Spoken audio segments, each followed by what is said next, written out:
Selamat pagi untuk kita semua.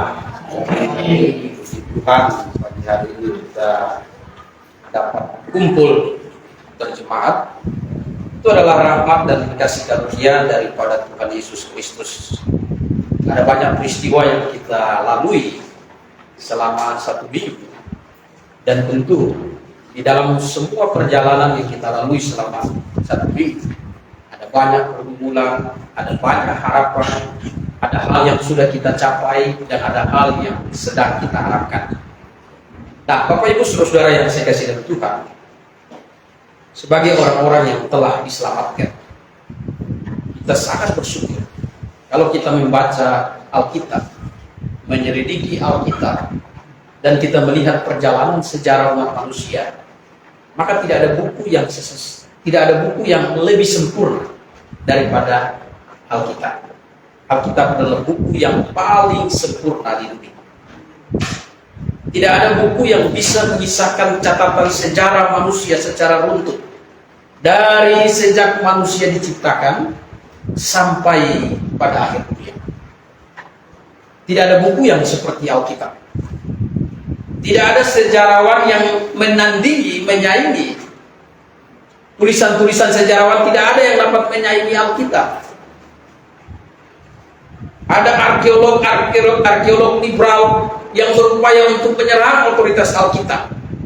Mereka katakan bahwa kisah mengenai air bah itu adalah mitologi. Tetapi kemudian tahun 2004 melalui penggalian dan penelitian ditemukan bahtera Nuh di sekitar wilayah Turki. Luar biasa. Penemuan-penemuan terus dilakukan untuk membuktikan bahwa Alkitab salah. Tetapi justru dengan penemuan-penemuan itu makin mendukung bahwa Alkitab itu benar-benar adalah firman Allah. Amin. Wah, kalau kita baca Alkitab kagum. Saya baca banyak kitab-kitab yang lain, tapi tidak seperti Alkitab. Alkitab mencatat tentang peristiwa sejarah perjalanan manusia. Alkitab juga menceritakan tentang bagaimana akhir dari kehidupan dunia dan akhir dari kehidupan manusia. Konghucu pernah ditanya, bagaimana kehidupan sesudah mati? Konghucu menjawab bahwa yang hidup saja kita tidak bisa bereskan, bagaimana kita mau pikir tentang kematian? Tetapi Alkitab membeberkan semuanya itu. Orang heboh dengan peristiwa di Timur Tengah sekarang mengenai Israel, pertempuran dan segala macam. Sempat sekelompok orang Kristen di dunia ini sempat bimbang. Sesudah Israel bubar tahun 70, sekelompok orang Kristen sempat bimbang bahwa negara Israel tidak akan berdiri kembali. Sehingga mereka katakan, oh gereja itu sama dengan Israel roh. Tetapi Tuhan sudah berjanji, menjelang hari-hari kedatangannya, Israel akan kembali berdiri. Pada waktu Inggris menang Perang Dunia Pertama, Inggris mengalahkan Kesultanan Utsmaniyah yang ada di wilayah Palestina. Dan lewat perjanjian Balfour 1917, Inggris menyerahkan tanah Palestina sebagai negara Yahudi. Tahun 1947, tanggal 14 Mei, David Ben Gurion mengumumkan berdiri kembali negara Israel. Tahun 1967, Israel berperang melawan 3 negara besar, dan Israel menang, menguasai wilayah tepi barat yang sekarang Gaza. Bapak Ibu Saudara yang saya kasih dalam Tuhan, mengenai kehadiran Israel sudah menjadi bukti. Tahun 2004 ada seorang dosen dari STT Jakarta namanya Yohanes Rahmat. Dia bikin satu seminar bahwa kitab Yunus itu adalah dongeng, dan itu saya hadir. Ya, dan saya salah satu orang yang bertanya dan sekaligus mengkritik dia. Bagaimana Bapak bisa membangun dasar iman Bapak di atas dasar Alkitab, sedangkan Bapak mengatakan kitab Yunus itu adalah dongeng. Itu adalah kebodohan. Sama seperti orang duduk di sebuah kursi, lalu mengambil gergaji untuk menggergaji kursi itu. Wah, lalu dia bilang, jelemak. Saya tidak ngerti bahasa Pak Silas lebih ngerti. Ya, jelemak.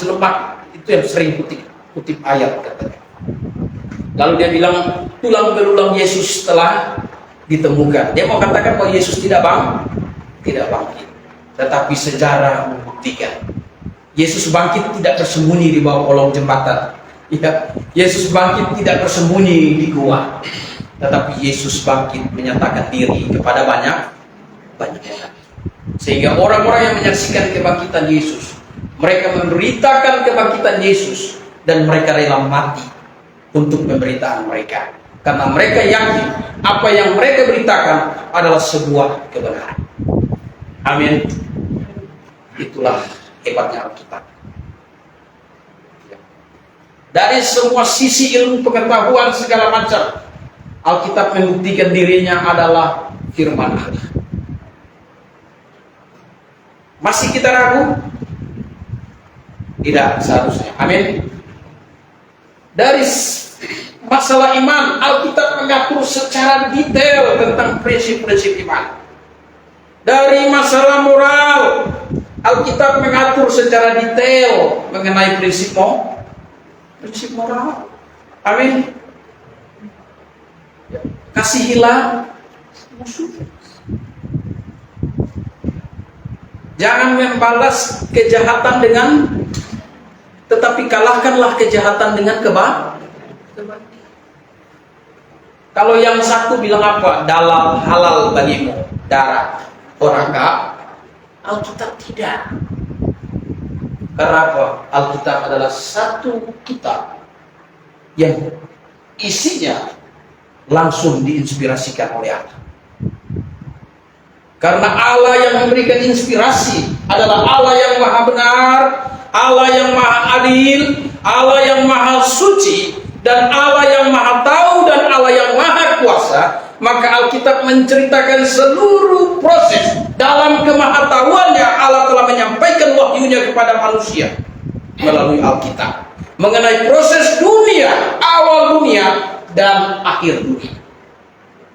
Tidak ada satupun dari bagian-bagian Alkitab yang kita teliti yang dinubuatkan tidak pernah terjadi. Amin. Kita yang hidup di tahun-tahun sekarang harusnya lebih yakin bahwa Alkitab adalah firman Allah yang hidup. Amin.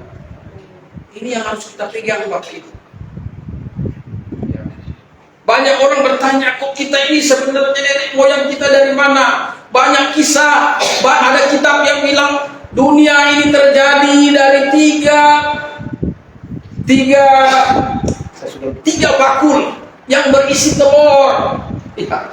Banyak kisah tentang itu. Ada lagi mitologi yang berkata, ya orang NTT terkhusus Pulau Timur bilang nenek moyangnya itu berasal dari buaya. Nah, maka di nama tempat-tempat itu nama Oe itu artinya air. Nah, buaya itu suka, ya ekornya itu dia gali lubang supaya dia bisa berteduh di situ. Ada lagi yang bilang, ya ini adalah orang yang merantau berenang dari Makassar sana. Banyak kisah-kisah.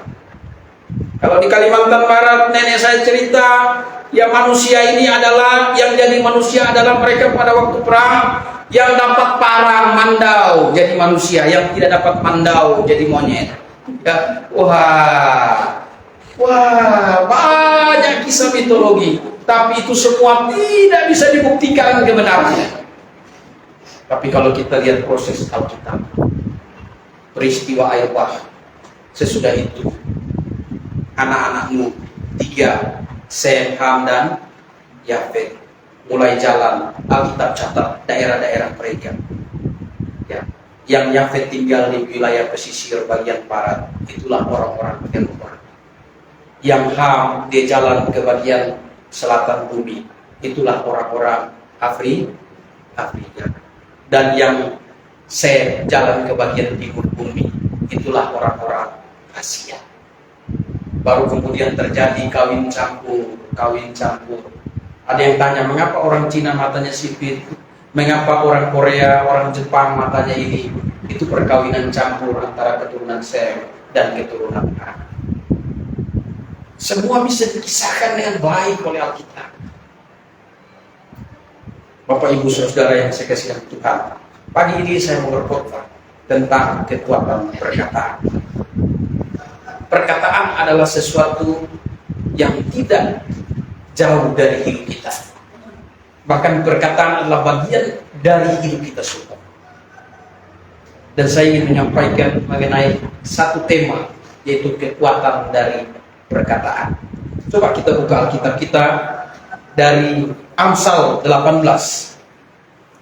Kita buka Alkitab kita Amsal 18 ayat yang ke-21. Amsal 18 ayat 21. Kita baca sama-sama. 1, 2, 3. Hidup dan mati dikuasai lidah.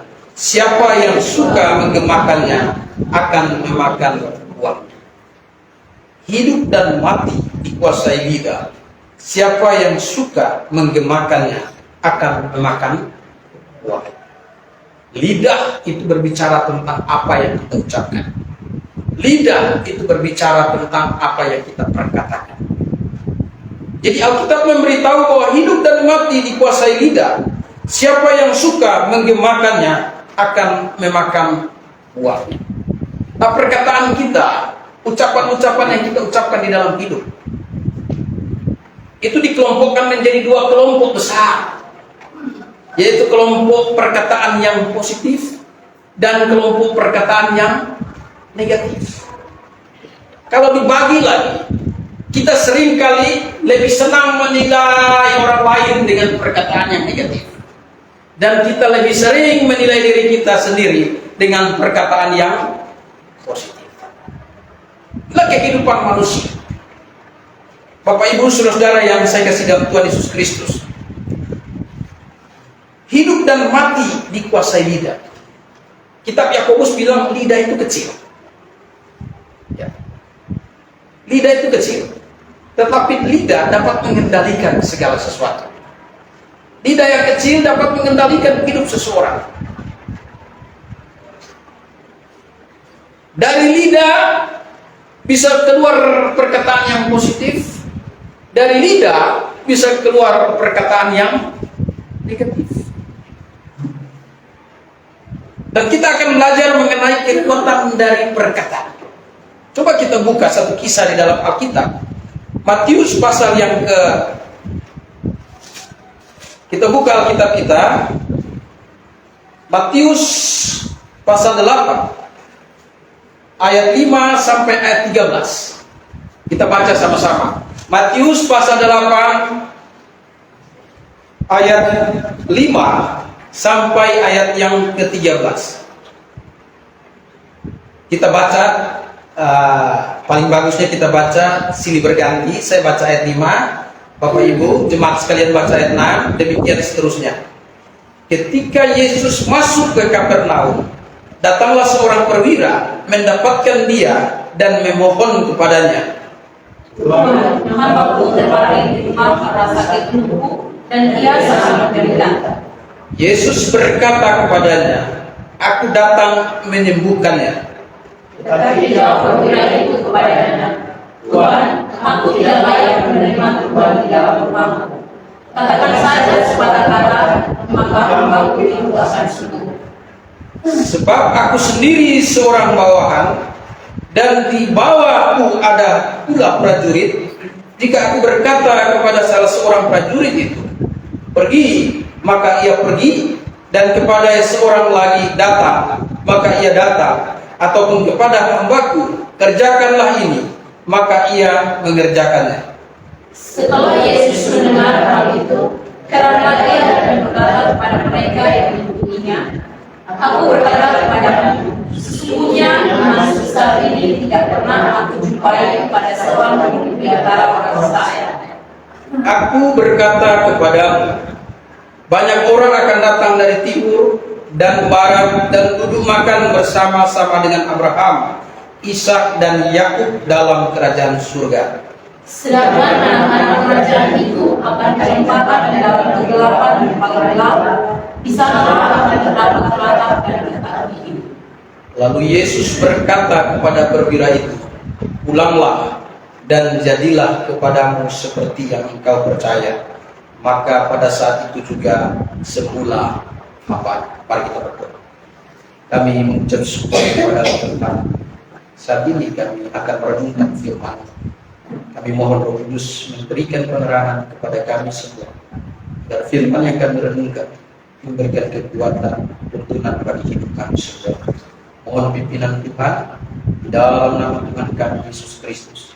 Kami berdoa, kami mengucap syukur kepada Tuhan. Amin. Bapak Ibu saudara yang saya kasihkan Tuhan, sebelum saya lupa saya juga mau kasih tahu. Kalau orang bertanya, apakah Abraham masuk surga? Apakah Ishak masuk surga? Dan Yakub masuk surga? Nah, kita sudah bisa menjawab. Mereka pasti masuk surga. Di mana ayatnya? Ya, ayat 11 itu. Ya. Itu ayat 11 itu menjelaskan. Jadi ingat baik-baik, Matius 8 ayat 11 itu menjelaskan bahwa Abraham, Ishak dan Yakub ada di dalam kerajaan surga. Ya, aku berkata kepadamu, banyak orang akan datang dari timur dan barat dan duduk makan bersama dengan Abraham, Ishak dan Yakub dalam kerajaan surga. Jadi mati masuk surga itu satu kepastian, bukan ragu-ragu.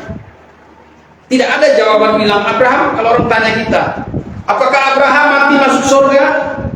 Ishak mati masuk surga? Yakub mati masuk surga? Nanti potong hadap Tuhan baru potong tahu dong masuk surga atau tidak. Tidak ada begitu. Alkitab memberi kepastian mereka ada di dalam kerajaan surga. Artinya kepastian masuk surga itu bukan sesuatu yang tidak bisa dipastikan sekarang, tetapi sesuatu yang bisa dipastikan sekarang. Amin. Jadi yang belum pasti mati masuk surga, itu harus betul-betul. Ya, yang sudah pasti mati masuk surga saja belum tentu masuk surga. Ya, karena dia yakin seperti apa. Apalagi yang belum pasti mati masuk surga, itu sudah pasti masuk neraka. Nah, tapi saya akan menyampaikan tema khotbah pagi hari ini mengenai kekuatan perkataan. Bapak Ibu saudara yang saya kasih kita, ini perwira ya. Ini perwira ya. Jadi seorang perwira dia datang kepada Yesus. Dia mohon supaya Tuhan Yesus menyembuhkan hambanya yang lumpuh dan sangat menderita oleh sakit yang dia alami. Lalu Tuhan Yesus bilang, Yesus berkata kepadanya, aku akan datang dan menyembuhkannya. Tuhan bilang, dia minta supaya Tuhan sembuhkan hambanya. Berarti perwira ini sangat sayang dengan hamba. Ya. Ini perwira yang sangat baik sekali. Dan saya temukan ya, sesudah orang diselamatkan, saya temukan banyak orang-orang yang pangkat tinggi itu sangat rendah hati dan sangat baik sekali. Salah satunya yang pernah datang ya, kemarin Pak Suara sangat rendah hati. Ya, baratnya orang sudah main berdiri tunjuk dia juga yang malah datang kayak gini.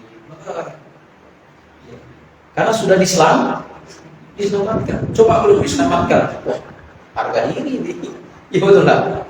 Wah, nah, Bapak Ibu saudara yang saya kasih dari Tuhan, ini perwira yang sangat baik sekali. Lalu dia datang kepada Tuhan. Dan perwira ini ternyata memiliki satu pemahaman dan pemikiran yang sangat-sangat luar biasa. Ketika dia datang kepada Tuhan, dia bilang kepada Tuhan, tolong sembuhkan hambaku yang lumpuh dan sangat menderita. Tuhan Yesus bilang, aku akan datang menyembuhkan. Aku akan datang ke rumahmu. Tetapi perwira itu merasa dia tidak layak kalau Yesus datang ke rumahnya. Lalu dia berkata, coba ya di ayat yang ke-7 dia katakan, jawab perwira itu kepadanya, Tuhan, aku tidak layak menerima Tuhan di dalam rumahku. Katakan saja sepatah kata, maka hambaku itu akan disembuhkan. Katakan saja. Katakan saja sepatah kata. Ini kekuatan dari perkataan. Ya. Lalu dia bikin satu analogi atau satu perumpamaan. Maka hambaku itu akan sembuh. Sebab aku sendiri seorang bawahan, dan di bawahku ada pula prajurit. Jika aku berkata kepada salah seorang dari prajurit itu, pergi, maka ia pergi. Dan kepada seorang lagi, datang, maka ia datang. Ataupun kepada hambaku, kerjakanlah ini, maka ia akan mengerjakannya. Jadi luar biasa. Ya.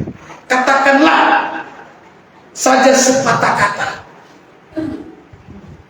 Ini kekuatan dari perkataan. Bapak Ibu saudara-saudara yang dikasihi dalam Tuhan. Yang pertama kita harus lihat apa yang menjadi landasan dari kekuatan sebuah perkataan.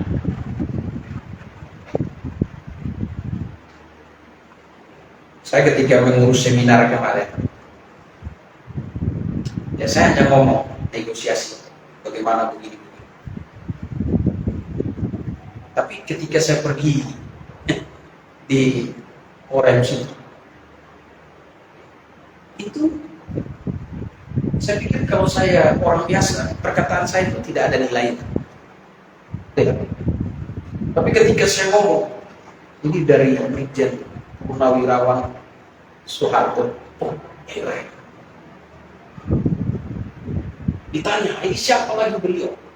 Saya kasih tahu bahwa Brigjen Febri Sikumbang ini adalah juniornya dulu dan teman. Sudah konfirmasi langsung. Cepat proses surat kita. Ya, cepat. Ketika ada macam-macam begini, saya coba saya telepon beliau dulu. Coba, sudah beres. Ya. Wah, kekuatan dari berat. Nah, apa yang menjadi landasan dari kekuatan perkataan? Kalau saya ngomong, saya dan Ciswat, saya mau pakai tempat ini. Siapa Bapak? Saya, ya Gembala GPI AKP Kupang. Oh, siapa itu? Ya. Oh, itu prosesnya pasti berbelit-belit. Kemungkinan, betul lah. Tapi saya diminta untuk menjadi mediator dari Pak Brigjen. Waduh, sebut begini, ya, wah. Nah, Bapak Ibu saudara yang saya kasih lihat, saya mau beritahu bahwa di balik kekuatan perkataan itu ada landasannya, ada dasarnya, yaitu otoritas. Yang pertama adalah otoritas. Siapa yang berkata? Siapa yang mengucapkan? Perwira ini sangat yakin bahwa dengan satu perkataan yang diucapkan oleh Yesus Kristus, maka hambanya yang lumpuh, hambanya yang menderita oleh karena penyakit lumpuh yang dialami, pasti sembuh. Karena dia tahu Yesus itu siapa. Amin. Karena dia tahu bahwa perkataan Yesus memiliki otoritas. Yesus adalah Tuhan, Yesus adalah Allah. Ucapannya sangat berkuasa. Lalu kemudian kita lihat lagi di Alkitab. Ya, saya baru bilang, perjalanan sejarah manusia adanya pernah terjadi perbudakan di dunia. Pernah adanya penjajahan di dunia. Itu bukan sebuah kebetulan, tapi itu suatu perkataan yang pernah diucapkan. Dan itu kegenapan dari perkataan. Siapa yang mengucapkan perkataan itu? Nuh kepada anak-anaknya. Ya, terpujilah Allahnya Sem. Ya. Yafet akan mendiami kemah-kemah Sem. Terkutuklah Ham. Dia akan menjadi hamba dari Sem dan Yafet. Kalau kita lihat proses perbudakan yang pernah terjadi dalam sejarah, Itu yang banyak jadi budak itu orang-orang dari wilayah Afrika, dan itu semua keturunan Sem. Sorry. Ya, untung semua jemaat sudah pintar. Amin. Ya, kalau tak ya, yang lari ke selatan bagian Afrika itu adalah keturunan Ham. Menggenapi ucapan dari Nuh. Ham akan menjadi hamba dari Sem dan Yafet. Itu bukan sebuah kebetulan, tapi itu sebuah kekuatan dari perkataan. Karena pada waktu itu Allah mempercayakan setiap ayah adalah imam. Dan sesudah Allah basmi manusia dengan air bah, keturunan Kain semua musnah. Sisa keturunan Set melalui jalur Nuh. Dan ketika Nuh keluar dari air bah, dia buat kebun anggur, dia minum anggur sampai dia mungkin saking senangnya sampai mabuk. Pada waktu dia mabuk, Ham melakukan hal yang tidak senonoh terhadapnya. Dan kedua saudaranya Sem dan Yafet datang untuk merawat Nuh. Sesudah sadar, Nuh mulai memberikan berkat kepada Sem dan Yafet, kutuk kepada Ham. Dan itu terjadi. Perbudakan yang pernah terjadi itu bukan sebuah kebetulan, tetapi itu menggenapi ucapan dari Nuh terhadap penjajahan yang pernah terjadi di dunia, itu menggenapi perkataan Nuh terhadap Yafet. Yafet akan mendiami kemah-kemah Sem. Dan orang Eropa banyak menjajah orang Asia. Itu bukan satu proses kebetulan. Terpujilah Allahnya Sem. Di Asia banyak sekali penyembah Allah. Mulai dari batu, kayu, api, matahari, ya, banyak agama. Ada agama yang menyembah matahari, ada agama yang menyembah api, Zoroaster, ya, Sintoisme matahari, ya, ada yang menyembah bulan dan bintang, macam-macam. Itu lahirnya dari mana? Asia. Itu bukan terjadi secara kebetulan, tapi itu sebuah proses. Nah, Bapak Ibu Saudara yang saya kasih dalam Tuhan, ini kekuatan dari perkataan. Makanya kita perlu tahu siapa kita. Otoritas seperti apa yang Tuhan berikan kepada kita.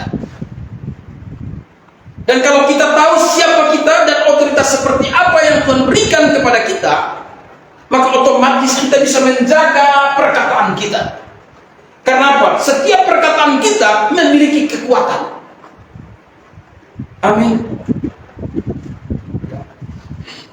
Saya contoh saja misalnya, saya seorang awam, lalu saya datang, Pak, saya mau pakai tempat jadi markas tentara. Siapa Pak? Mana KTP? Mana ini? Siapa ini itu? Tidak jelas, skojar. Iya, betul tak? Tapi kalau yang datang misalnya bintang, wah, yang siku 2, siku 3, siku 4, yang bunga segala macam dari jauh, dan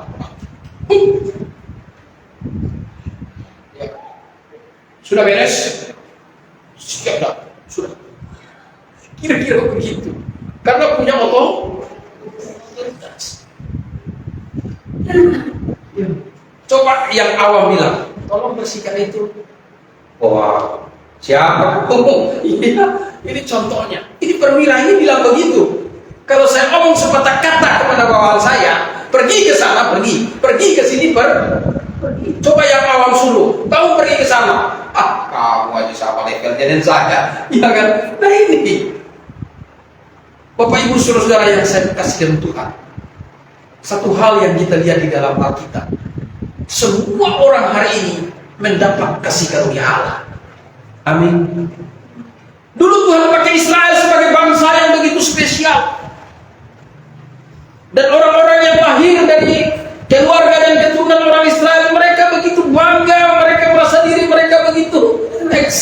positif. Mereka merasa diri mereka begitu spesial sehingga sampai mereka menganggap bangsa-bangsa di sekitarnya tidak lebih penting dari mereka. Menimbulkan kecemburuan sosial, intimidasi demi intimidasi mereka hadapi. Tapi kemudian muncul satu kesombongan merasa dirinya bahwa mereka bisa begini karena kekuatan, karena hebatnya mereka. Mereka merupakan Tuhan Allah. Akhirnya Tuhan hukum. Ya, Tuhan hukum. Bapak Ibu Saudara yang saya kasih dengan Tuhan, untuk ruangan kita tidak salah, listrik mati masih dengar. Ya, puji Tuhan. Bapak Ibu Saudara yang saya kasih dengan Tuhan Yesus Kristus.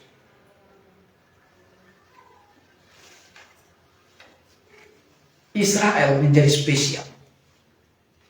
Nabi-nabi semua muncul dari situ. Dan setiap nabi yang berkata, Israel menjadi sombong dan menolak nabi-nabi itu. Ya. Bahkan Elia sendiri hampir dibunuh.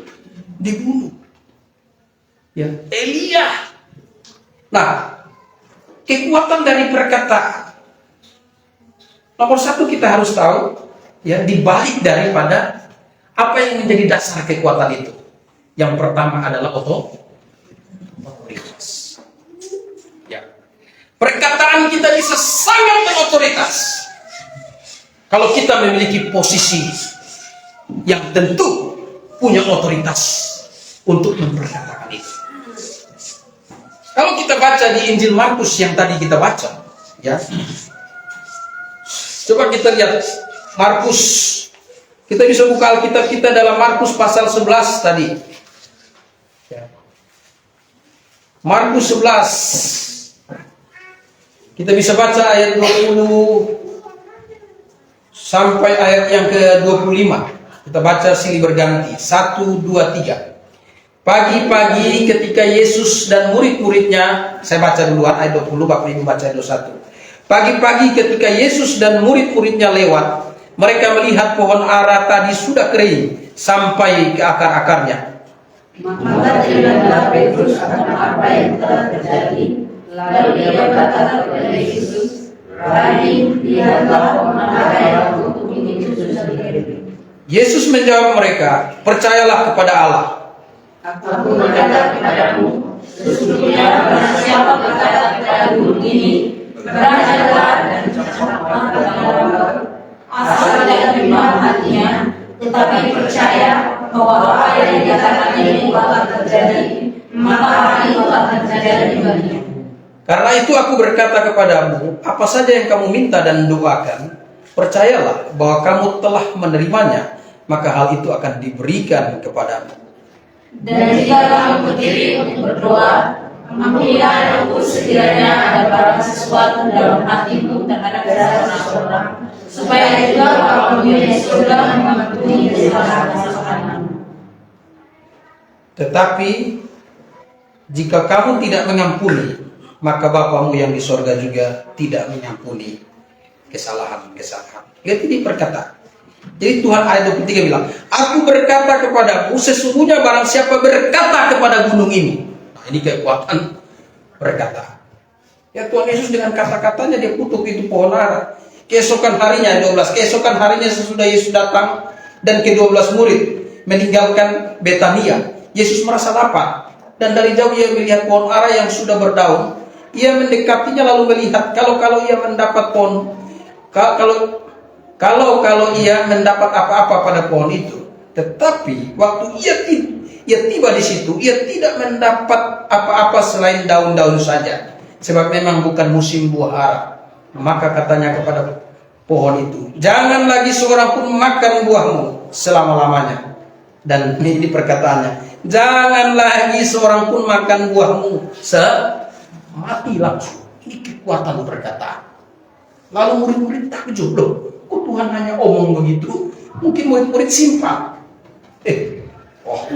Masa sih guru ya lapar dia di atas pohon tidak ada buah langsung dia omong dan ini pohon. Ya bisa terjadi. Mereka kaget setelah mereka lihat besok pagi. Ya mereka lihat dalam proses waktu berikutnya pagi-pagi dan pohonnya sudah kering. Ya pohonnya kering. Pagi-pagi ketika Yesus dan murid-muridnya lewat, mereka melihat pohon ara itu sudah kering sampai kepada akarnya. Ini perkataan yang sangat-sangat menakjubkan. Pernah lihat pohon kering? Dia memproses lama loh. Bukan 1-2 hari. Ya, kita di NTT ini saya perhatikan tanaman kalau musim kemarau begitu, semua gugurkan daunnya. Ya, semua gugurkan daunnya dan terlihat kering. Tetapi kalau kita bawa parang, kita potong begini, kulitnya masih hijau, masih mentah. Proses keringnya itu tidak gampang. Nah, ini prosesnya terjadi secara luar biasa dalam waktu yang begitu singkat. Ini kekuatan perkataan. Lalu murid-muridnya takjub. Wah, ini luar biasa. Lalu Tuhan bilang, kamu juga bisa seperti itu. Nomor 1, apa yang kata Tuhan? Ya, maka kata Petrus, maka teringatlah Petrus akan apa yang terjadi. Lalu ia berkata kepada Yesus, Rabi, lihat, pohon ara yang kau kutuk ini sudah kering. Yesus menjawab, percayalah kepada Allah. Agar perkataan bisa dapat berkuasa, sama seperti yang diucapkan oleh Tuhan Yesus. Nomor 1, Tuhan menekankan, harus percaya kepada Allah. Seorang yang betul-betul percaya kepada Allah, dia punya otoritas langsung dari surga. Amin. Bagaimana seorang bisa percaya kepada Allah? Ini pertanyaannya. Lewat wahyu umum kita sudah lihat semua orang percaya ada Allah. Kita lihat alam semesta, proses matahari terbit dari timur, terbenam di barat, proses perubahan waktu dari hari ke hari. Kita lihat semua mekanismenya berjalan dengan begitu luar biasa dan tidak pernah error. Ya. Kalau kita naik motor jalan-jalan berapa tahun, motornya sudah mulai error, dia punya ini mulai error. Coba bayangkan kalau terbitnya matahari mulai error, apa yang terjadi? Ya, tiba-tiba mataharinya terbit, ya, ada di satu titik dia berdiri di satu titik, berhenti 24 jam, atau kemudian ada masalah, mataharinya lagi error. Tidak pernah terjadi. Itu wahyu umum. Tetapi wahyu umum tidak bisa memimpin orang untuk mengenal Allah secara dekat. Hanya wahyu khusus. Siapakah Allah? Ini menjadi pertanyaan besar. Banyak orang percaya ada Allah, banyak orang tahu tentang Yesus Kristus. Tetapi kalau kita lihat, kita tanya, apakah saudara percaya kepada Yesus? Amin. Lalu kita lihat dalam sepak terjang kehidupannya, ternyata hidupnya jauh dari Yesus Kristus. Ya. Jauh dari Yesus Kristus. Ada seorang pengkhotbah. Ini hanya sekilas saya karena lihat ini, ada dia bilang gini. Di Indonesia ini dia sesudah jalan di seluruh wilayah Indonesia. Dia bilang ada 2 suku yang paling rohani. Ini seorang pengkhotbah, saya tidak perlu sebut namanya. Ya, 2 suku yang paling rohani. Dia sudah jalan dari Aceh sampai Papua. Ada 2 suku yang paling rohani, yaitu orang Batak dan orang Manado. Kenapa dia bilang? Ya, karena orang Batak, walaupun dia mabuk, dia tetap memuji Tuhan. Ya, aku mabuk. Ya, orang Manado, ya, walaupun dia mabuk itu sangat rohani. Ini hidupnya jauh dari Tuhan. Walaupun dia Kristen, tetapi tidak mempertontonkan kehidupan Kristen yang Yesus kehendaki. Amin. Kalau kita tanya, apakah saudara Kristen? Ya, saya Kristen. Apakah saudara yakin mati masuk surga? Urusan masuk surga itu urusan Tuhan. Jangan tanya-tanya saya. Saya pernah injilin seseorang ini, saya tahu dia belum selamat. Ya. Saya datang, rokoknya ngepuh. Kami masuk mau menginjil, saya bilang, Bapak, kami ingin menyampaikan Injil. Keluar kalian, jangan injili saya sudah Kristen. Waduh, ya, Kristen belum tentu diselamatkan. Amin. Orang Kristen belum tentu diselamatkan. Pak dan saya ngada-ngada, Alkitab bilang begitu. Coba kita buka Matius 7 ayat 21, ya, 21 sampai 23. Matius 7 ayat 21 sampai 23. Baik.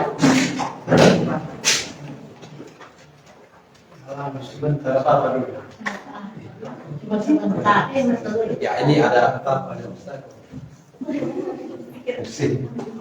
Matius 7. Ya, kita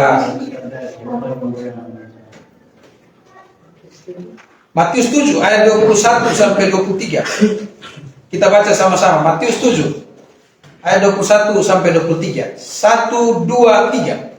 Bukan setiap orang yang berseru kepadaku, Tuhan, Tuhan, akan masuk ke dalam kerajaan surga, melainkan dia yang melakukan kehendak Bapa-Ku yang di surga.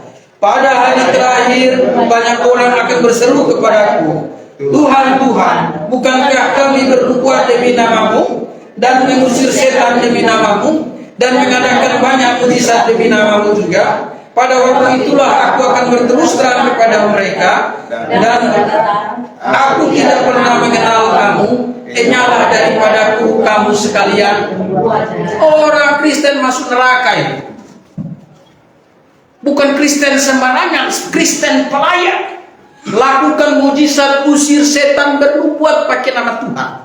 Tapi Tuhan Yesus bilang, aku tidak pernah mengenal kamu, enyalah kamu pembuat.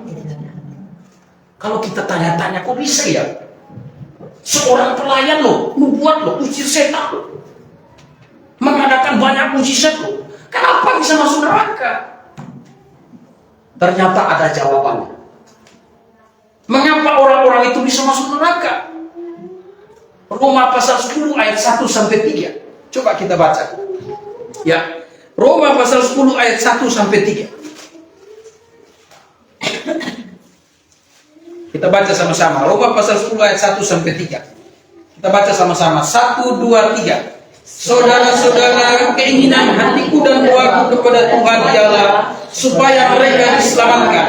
Sebab aku dapat memberi kesaksian tentang mereka, bahwa mereka sungguh-sungguh giat untuk Allah, tetapi tanpa pengertian yang benar. Sebab oleh karena mereka tidak mengenal kebenaran Allah, dan oleh karena mereka berusaha untuk mendirikan kebenaran mereka sendiri, maka mereka tidak takluk kepada kebenaran Allah. Ayat 2. Sebab aku dapat memberi kesaksian tentang mereka, bahwa mereka sungguh-sungguh giat untuk Allah, tetapi tanpa pengertian yang benar. Inilah yang menyebabkan mereka jadi orang Kristen, tetapi pada akhirnya mereka masuk neraka. Hari Minggu pergi ke gereja, hari jam doa pergi jam doa, tetapi ketika sakit mengalami problem-problem dalam hidup, carinya bukan Tuhan, carinya dukun. Itu persoalannya. Mengapa?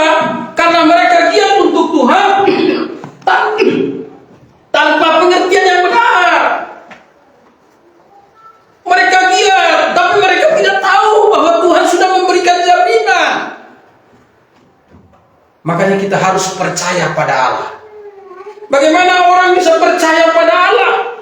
Orang-orang Israel kan percaya kepada Allah, tetapi mengapa mereka menolak Yesus Kristus sebagai juru selamat? Mengapa mereka menolak Yesus sebagai Mesias? Oleh karena mereka giat untuk Tuhan, tetapi tanpa pengertian yang benar. Orang Israel pada waktu Yesus hadir itu yang menolak Yesus sebagai Mesias itu adalah orang Israel. Itu sebabnya Bapak Ibu yang saya kasih dalam Tuhan, kita harus betul-betul pastikan bahwa kita sudah percaya pada Yesus yang benar. Amin. Ada yang berkata, saya percaya Yesus karena Yesus datang di dalam mimpi. Itu salah. Yesus yang asli hari ini tidak menampakkan diri dimanapun juga. Oh, Pak Danse mengada-ngada. Lalu bagaimana dengan pendoa ini yang lihat Yesus? Bagaimana pendeta ini yang ketemu Yesus? Ya, bagaimana itu pendeta-pendeta yang ngomong langsung dengan Yesus? Itu Yesus palsu. Ya begitu dong Pak, terlalu kasar. Alkitab yang bilang Yesus yang asli sudah pergi menyediakan tempat bagi kita. Yohanes 14 ayat 1 sampai 3. Apabila dia sudah menyelesaikan tempat bagi kita, dia akan datang kembali menjemput kita pada waktu hari Pengangkatan.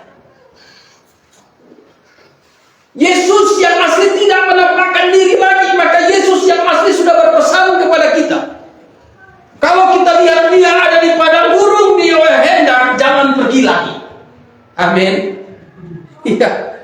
Kalau dia lihat dia ada di kaca di fonten, jangan pergi lagi. Amin. Mengapa? Yesus bilang dalam Matius 24 ayat 26. Coba kita buka Alkitab kita. Ya.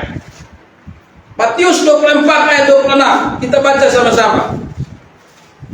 Matius 24 ayat 26. Kita baca sama-sama. 1, 2, 3. Jadi apabila orang berkata kepadamu, lihat ia ada di padang gurun, janganlah kami pergi ke situ, atau lihat ia ada dalam bilik, jangan kamu percaya. Mengapa? Yesus yang asli menyatakan diri dalam penglihatan terakhir kali kepada Rasul Paulus. 1 Korintus 15 ayat 8. Coba kita lihat. Ya, 1 Korintus 15 ayat 8. 1 Korintus 15 ayat 8. Kita baca sama-sama. 1, 2, 3. Dan yang paling akhir dari semua, ia menampakkan diri juga kepadaku, sama seperti kepada anak yang lahir sebelum waktunya. Yang paling akhir Paulus bilang, jangan ada lagi yang kasih tahu saya ketemu Yesus. Paulus bilang, jangan ada lagi orang berkata tadi malam dia berjumpa dengan Yesus. Paulus bilang, Yesus terakhir kali menampakkan diri kepadaku. Amin. Waduh, gawat ini Pak. Itu artis terkenal kan bertobat karena dia padahal saya bilang itu Yesus palsu. Gimana? Karena konsep dari Alkitab, konsep dari Injil yang murni, konsep dari Yesus sendiri, cara seseorang diselamatkan yaitu melalui pemberitaan Injil. Amin. Pergilah, jadikanlah semua bangsa-Mu muridku. Iman timbul dari pendengaran, pendengaran bukan oleh penglihatan, bukan oleh penampakan, bukan melalui mimpi, tetapi iman timbul dari pendengaran, pendengaran oleh firman Kristus. Orang yang betul-betul percaya kepada Yesus yang asli, imannya fondasinya adalah Alkitab. Imannya tidak berfondasi pada pengalaman, imannya tidak berfondasi pada penglihatan, imannya tidak berfondasi pada perasaan, tetapi imannya berfondasi pada firman Allah. Amin. Makanya orang Kristen Alkitab itu jarang ditanya, lihat sana, lihat sini. Tidak pernah. Mengapa? Karena imannya fondasinya adalah Alkitab. Ya. Fondasinya adalah Alkitab. Bagaimana seseorang bisa bertobat? Bagaimana seseorang bisa diselamatkan? Matius 6 ayat 33 bilang, carilah dahulu kerajaan Allah dan kebenarannya. Ada yang bilang, kalau kita tanya, sudah temukan kerajaan Allah? Sudah Pak, di mana? Saya ini kan majelis Pak.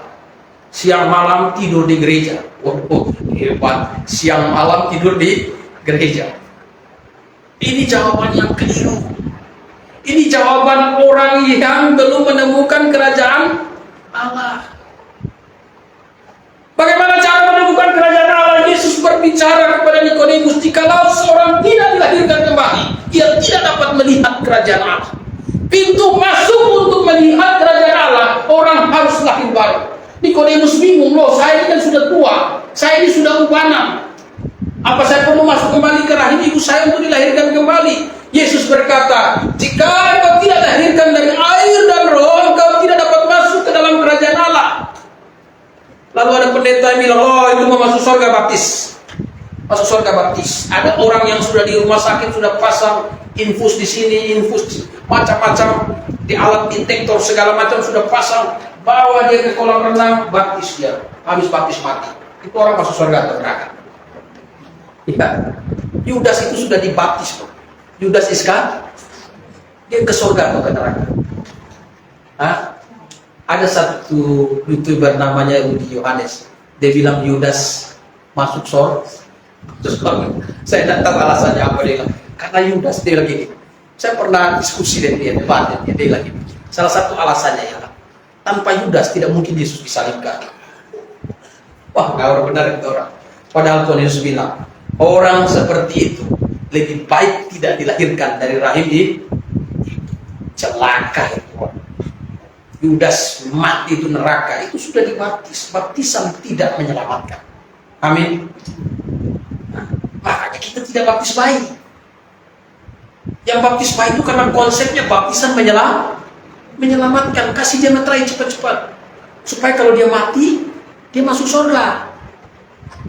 Saya bilang, orang tanya saya, Pak, baptis itu meterai. Saya bilang, tunjukkan ayatnya.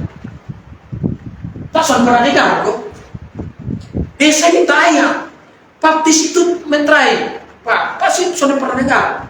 Namanya Pak orang Kristen, bisa orang bisa. Di mana ayatnya? Nanti ya Pak, kita akan cari besok. Saya langsung bilang, saya kasih tunjuk ayat bahwa baptis itu tanda pertobatan. Amin. Matius 3 ayat 11, aku membaptis kamu dengan air sebagai tanda tanda meterai itu apa? Pada waktu orang percaya. Efesus 1 ayat 13. Coba kita buka Alkitab kita. Ya. Efesus pasal 1 ayat 13. Nah, ini coba kita perhatikan baik-baik supaya jangan. Efesus 1 ayat 13. Kita baca sama-sama.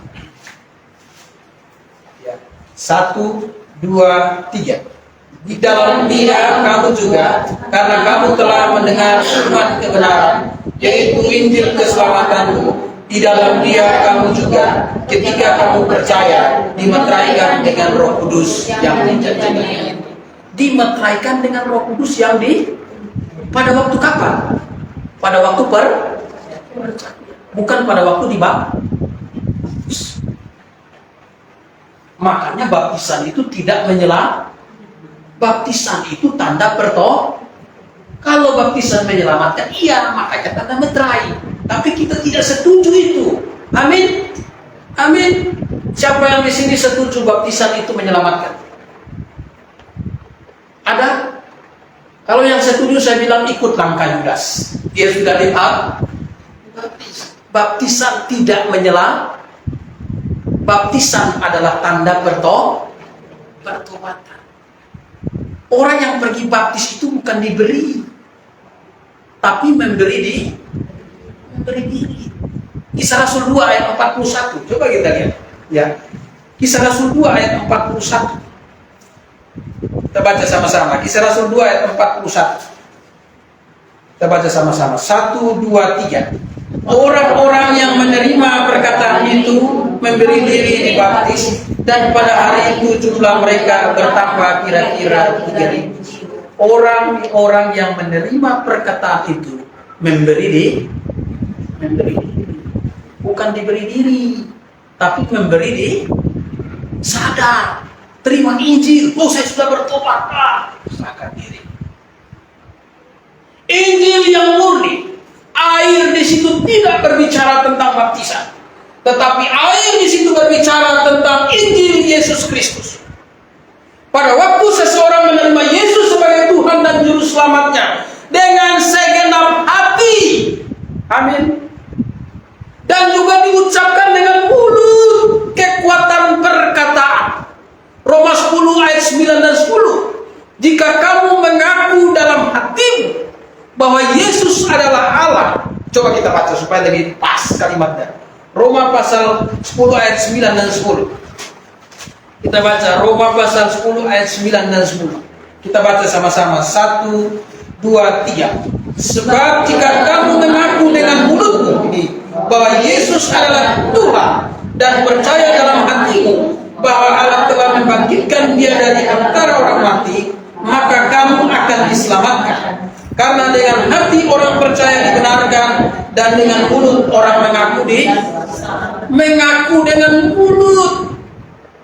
Jadi pada waktu kita sungguh-sungguh datang pada Tuhan Yesus, kita mengakui diri kita orang berdosa, dan kita mau menerima Yesus sebagai Tuhan dan Juru Selamat, kita membuat pengakuan dengan mulut kita di hadapan jemaat. Saya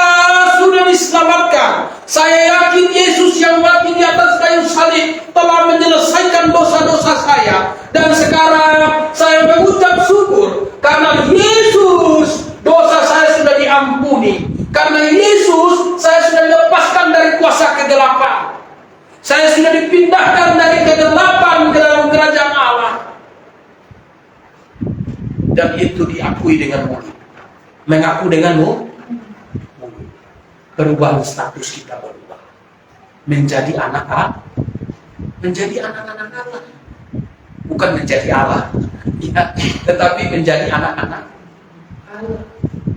Amin. Posisi kita berubah.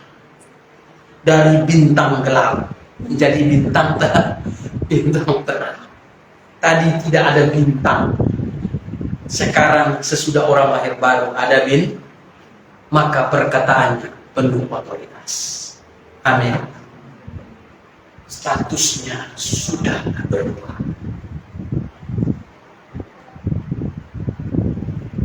Status kita berubah. Ada orang bilang, Pak, kenapa? Ini pertanyaan. Ada kelompok yang bilang sudah percaya Yesus, tapi masih perlu doa pelepasan lagi. Itu sangat boros. Itu tidak percaya bahwa Yesus sudah melepaskan semua dosanya. Pada waktu kita berdoa, kita terima Yesus sebagai Tuhan dan Juru Selamat, kita sudah dilepaskan dari kuasa kegelapan. Kolose 1 ayat 13. Lepas dan pindahkan kita ke dalam kerajaan anaknya yang terkasih. Sehingga ikatan perjanjian yang dibuat oleh nenek moyang kita dengan iblis semua sudah dilepaskan, sudah diputuskan. Kita pindah ke dalam kerajaan Allah. Amin. Kita selamat. Kita berubah status dari anak-anak gelap menjadi anak-anak terang.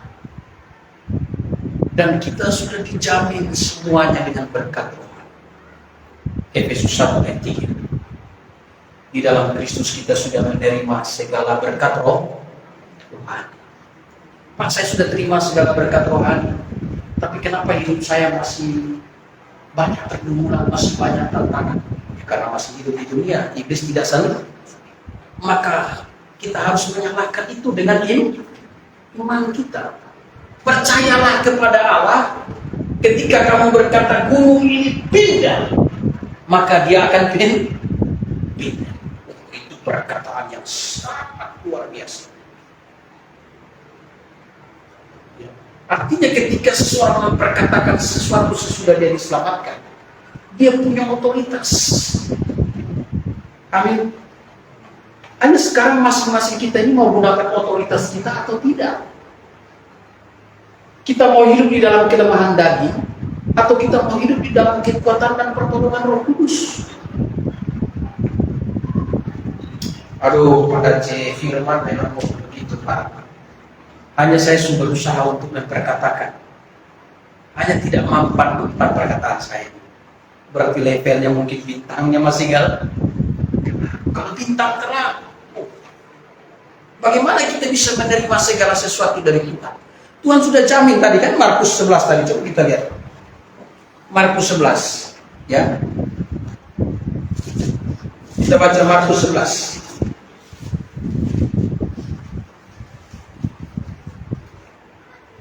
Ayat 24 dan 25. Kita baca sama-sama. 1, 2, 3. Karena itu aku berkata kepadamu, apa saja yang kamu minta dan doakan, percayalah bahwa kamu telah menerimanya, maka hal itu akan diberikan kepadamu. Dan jika kamu berdiri untuk berdoa, ampunilah dahulu sekiranya ada banyak sesuatu dalam hatimu terhadap seseorang, supaya juga Bapamu yang di surga mengampuni kesalahan kamu. Ayat 24. Karena aku berkata kepadamu, apa saja yang kamu minta dan doakan, percayalah kamu telah menerimanya, maka hal itu akan diberikan. Nah, saya sudah doa minta. Cuma ini belum sampai. Ada persoalan apa ini, Pak? Ya. Apa yang menjadi kendala, Pak? Mengapa doa-doa saya sampai sekarang belum dijawab Tuhan? Ada kunci. Yohanes 15 ayat 7. Ya, coba kita lihat Yohanes 15 ayat 7. Kita buka Alkitab kita. Yohanes 15 ayat 7. Kita baca sama-sama. 1, 2, 3. Jikalau kamu tinggal dalam aku dan firman-Ku tinggal dalam kamu, mintalah apa saja yang kamu kehendaki dan kamu akan menerimanya. Ada syaratnya. Memang Tuhan sudah kasih kita apa saja yang kita minta. Tuhan sudah janji kita terima. Tetapi ada syaratnya, yaitu apa? Jikalau kita tinggal di dalam firman-Nya dan firman-Nya tinggal di dalam kita. Berarti kita harus hidup di dalam Tuhan semurni-murni. Amin. Ada orang bilang begini, Mama susah berdoa. Mama dosa keras. Mama tunggu saja. Mau tunggu. Doanya tidak dijawab. Padahal Alkitab bilang ada juga orang yang salah berdoa. Yakobus. Nah, coba kita lihat. Ya. Sehingga tidak menjadi satu pengharapan palsu. Yakobus pasal 3.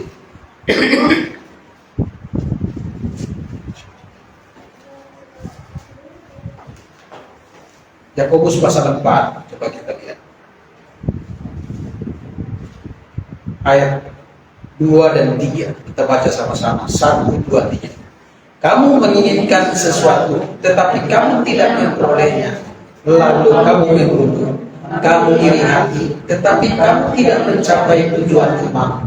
Lalu kamu bertengkar dan kamu berkelahi. Kamu tidak memperoleh apa-apa karena kamu tidak berdoa.